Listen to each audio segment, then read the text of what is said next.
কখনো কি ভেবে দেখা হয়েছে বিশাল একটা গাছ বা ছোট্ট একটা প্রাণী এই সব কিছুর মূলে ঠিক কী রয়েছে? চলুন আজ আমরা একসাথে সেই রহস্যের গভীরে ডুব দিই আর জীবনের এক অসাধারণ স্থাপত্য আবিষ্কার করি, একেবারে তার ক্ষুদ্রতম ইট থেকে শুরু করে পুরো কাঠামো পর্যন্ত। আচ্ছা, আমাদের চারপাশে এত যে জীবন্ত জিনিস, গাছপালা, পশু পাখি, এমনকি আমরা নিজেরা, কখনো কি মনে প্রশ্ন আসে এই সব কিছুর মূলে আসলে কি আছে? কোন জিনিসটা এই সব কিছুকে জীবন্ত করে তুলেছে? আর এই প্রশ্নের উত্তরটা কিন্তু একদম সহজ। কোষ। হ্যাঁ, কোষ। এটাই হলো জীবনের সেই একদম বেসিক ইউনিট, সেই ক্ষুদ্রতম ইট যা দিয়ে প্রত্যেকটা জীবন্ত জিনিস তৈরি। ভাবুন তো, একটা বাড়ি যেমন হাজার হাজার ইট দিয়ে তৈরি হয়, ঠিক সেভাবে কোটি কোটি কোষ মিলে একটা আস্ত জীবন্ত শরীর তৈরি করে ফেলে। সত্যি বলতে, এই কোষগুলোই কিন্তু জীবনের আসল কারিগর। এখন যদি একটু সায়েন্সের ভাষায় বলি, তাহলে কোষ হচ্ছে জীবনের সবচেয়ে ছোট একক, যেটা কিনা নিজে নিজেই বেঁচে থাকতে পারে। ব্যাপারটা হলো, একটা কোষের ভেতরেই ওর বেঁচে থাকার জন্য যা যা দরকার তার সব কিছুই থাকে। আমাদের শরীরের যে গঠন, আমাদের সব কাজকর্ম, সব কিছুই কিন্তু এই কোষের জন্যই হয়। এক কথায় বললে, কোষ ছাড়া জীবন ভাবাই যায় না। তবে হ্যাঁ, একটা ব্যাপার আছে। সব কোষ কিন্তু দেখতে বা কাজে একরকম না। মোটা দাগে এদের দুটো ভাগে ভাগ করা যায়। একটা হলো প্রোক্যারিওটিক বা আদি কোষ। এগুলো খুব সিম্পল, সাদামাটা গঠনের। এদের কোনো গোছানো নিউক্লিয়াস থাকে না, যেমন ধরুন ব্যাকটেরিয়ার কোষ। আর আরেকটা হলো ইউক্যারিওটিক বা প্রকৃত কোষ।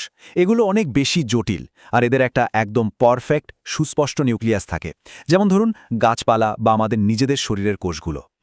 তো কোষের বাইরেটা তো বোঝা গেল, এবার চলুন আসল মজাটা শুরু করি। কোষের ভেতরে একবার ঢু মেরে আসা যাক। বিশ্বাস করুন, কোষের ভেতরটা একটা আস্ত শহরের মতো, ভীষণ ব্যস্ত একটা শহর, যেখানে ছোট ছোট অঙ্গাণু অর্গ্যানেল দিন-রাত কাজ করে যাচ্ছে শুধু কোষটাকে বাঁচিয়ে রাখার জন্য। উদ্ভিদ আর প্রাণী কোষের মধ্যে বেশ কিছু মজার পার্থক্য চোখে পড়ে। যেমন ধরুন, উদ্ভিদ কোষের বাইরে একটা বেশ শক্ত দেয়াল থাকে, যেটাকে সেল ওয়াল বলে। এটা গাছকে শক্তপোক্ত বানায়। আবার উদ্ভিদ কোষে ক্লোরোপ্লাস্ট নামের একটা বিশেষ জিনিস থাকে, যেটা কিন্তু প্রাণী কোষে একদমই পাওয়া যায় না। কোষের একদম সেন্টারে কেন্দ্রেই থাকে নিউক্লিয়াস। এটাকে বলা যেতে পারে কোষের ব্রেইন বা কন্ট্রোল সেন্টার। কেন? কারণ কোষ কী করবে, কখন করবে, সবকিছুই নিয়ন্ত্রণ করে এই নিউক্লিয়াস। আর এর ভেতরেই থাকে আসল জিনিসটা, ডিএনএ, আমাদের জেনেটিক ব্লুপ্রিন্ট। একটা কোষের পুরো জীবনের ম্যানুয়ালটাই লেখা থাকে এই ডিএনএতে। আচ্ছা, এত যে কাজকর্ম চলছে কোষের ভেতর, তার জন্য তো শক্তি লাগবে, তাই না? এই শক্তিটা আসে কোথা থেকে? এটার জন্য আছে মাইটোকন্ড্রিয়া। একে বলে কোষের পাওয়ার হাউস, কারণ এটাই খাবার থেকে শক্তি তৈরি করে পুরো কোষটাকে দিনরাত চালু রাখে, একদম একটা জেনারেটরের মতো। এবার আসি ক্লোরোপ্লাস্টের কথায়। এটা কিন্তু একটা স্পেশাল জিনিস, যা শুধু উদ্ভিদ কোষেই পাওয়া যায়। এর কাজটা কি? এটা হলো উদ্ভিদের রান্নাঘর। সালোক সংশ্লেষ বা ফটোসিনথেসিস প্রক্রিয়ায় সূর্যের আলোকে ব্যবহার করে এটা গাছের জন্য খাবার তৈরি করে। ব্যাপারটা অনেকটা সোলার প্যানেলের মতো। সোলার এনার্জিকে ফুড এনার্জিতে বদলে দেয়। আর হ্যাঁ, গাছের যে সবুজ রং, সেটার জন্যও কিন্তু এই ক্লোরোপ্লাস্টই দায়ী। বেশ, কোষের ভেতরের ব্যস্ত শহরটা তো ঘুরে দেখা হলো, কিন্তু গল্পটা এখানেই শেষ না। আসল ব্যাপারটা হলো, কোষগুলো কিন্তু একা একা কাজ করে না, ওরা দল বেঁধে কাজ করতে ভালোবাসে। আর যখন ওরা দল বাঁধে, তখন আরও বড় কিছু তৈরি হয়। চলুন দেখি সেটা কি। যখন একই রকম দেখতে আর একই রকম কাজ করে এমন অনেকগুলো কোষ একসাথে মিলে একটা দল তৈরি করে, তখন সেই দলটাকে আমরা বলি কলা বা টিস্যু। ঠিক যেন একটা ফুটবল টিম, যেখানে প্রত্যেক খেলোয়াড়ের লক্ষ্য একটাই, গোল করা। এখানেও কোষগুলো একসাথে মিলে একটা নির্দিষ্ট কাজ করে। আর যখন এই টিমের সব কোষ দেখতে আর কাজে একদম একই রকম হয়, তখন তৈরি হয় সরল কলা। যেমন ধরুন উদ্ভিদের প্যারেনকাইমা কলা। এদের সবার কাজ একটাই, খাবার জমিয়ে রাখা। একদম সহজ সরল ব্যাপার। তো উদ্ভিদ আর প্রাণী দুই জগতেই কিন্তু এরকম অনেক স্পেশালাইজড কলা বা টিস্যু আছে। প্রত্যেকের কাজ আলাদা, কিন্তু প্রত্যেকটাই ভীষণ জরুরি। চলুন কয়েকটার সাথে পরিচয় করা যাক। প্রথমে আসি জাইলেমের কথায়। এটাকে বলতে পারেন গাছের ওয়াটার সাপ্লাই সিস্টেম বা জলের পাইপলাইন।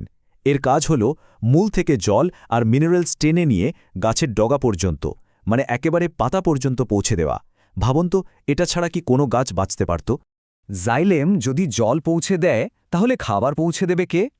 সেই কাজটা করে ফ্লোয়েম কলা। পাতায় যে খাবারটা তৈরি হলো, সেটা গাছের আপাদমস্তক পৌঁছে দেওয়ার দায়িত্ব এর।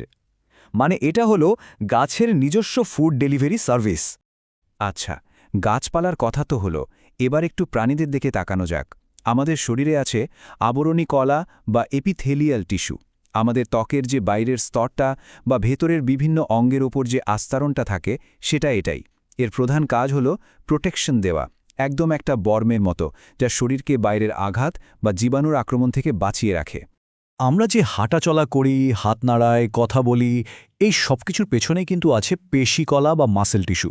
এই টিস্যুর কোষগুলো সংকুচিত আর প্রসারিত হতে পারে, আর ঠিক এই কারণেই আমরা নড়াচড়া করতে পারি। শুধু হাঁটাচলাই না, চোখের পলক ফেলা বা আমাদের হার্টবিট, সব কিছুর পেছনেই এই পেশিকলা। আর এরপর আসছে আমাদের শরীরের কমিউনিকেশন নেটওয়ার্ক, স্নায়ুকলা বা নার্ভ টিস্যু। এটা অনেকটা আমাদের শরীরের ইন্টারনেটের মতো।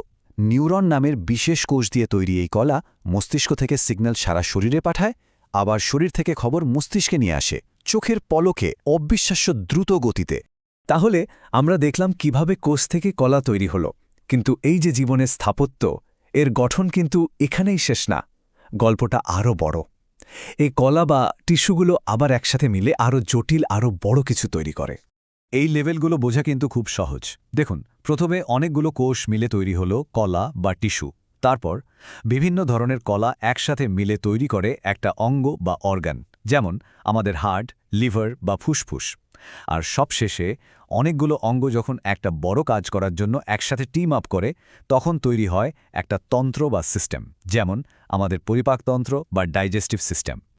আর ঠিক এভাবেই একটা ছোট্ট কোষ থেকে শুরু হয়ে কলা, অঙ্গ আর তারপর তন্ত্র, এই সব কিছুর সমন্বয়ে তৈরি হয় একটা আস্ত জীবন্ত শরীর। আমাদের শরীরের এই যে বিভিন্ন সিস্টেম, এরা সবাই যখন একসাথে কাঁধে কাঁধ মিলিয়ে কাজ করে, তখনই আমরা সুস্থভাবে বেঁচে থাকি। এটাই হলো জীবনের সেই অসাধারণ স্থাপত্যের ফাইনাল রূপ। কিন্তু একটা প্রশ্ন তো মাথায় আসতেই পারে, এই যে এত সব কথা হচ্ছে কোষ নিয়ে, কলা নিয়ে, যেগুলোকে খালি চোখেই দেখাই যায় না, তাহলে বিজ্ঞানীরা এই অদৃশ্য জগৎটা দেখলেন কিভাবে? এর উত্তরটা হলো একটা অসাধারণ আবিষ্কার, অণুবীক্ষণ যন্ত্র বা মাইক্রোস্কোপ। এই যন্ত্রটাই প্রথমবার আমাদের চোখের সামনে কোষ আর কলার এই বিশাল জটিল জগৎটাকে তুলে ধরেছে। বলতে পারেন এটা একরকম জাদুর চশমা, যা আমাদের এই ক্ষুদ্র জগৎ দেখার সুযোগ করে দিয়েছে। যাই হোক, শেষ করার আগে একটা কথা ভাবুন তো, আমাদের অজান্তেই এই প্রত্যেকটা মুহূর্তে আমাদের শরীরের ভেতরে এই যে কোটি কোটি কোষ আর কলার একটা বিশাল জগৎ একদম নিখুঁত ছন্দে কাজ করে চলেছে। যদি এদের কোনো একটার কাজের সামান্য গড়বড় হয়ে যেত, তাহলে কি আমাদের অস্তিত্ব থাকত? হয়তো এই নিখুঁত সমন্বয়টাই জীবনের সবচেয়ে বড় আশ্চর্য, সবচেয়ে বড় বিস্ময়।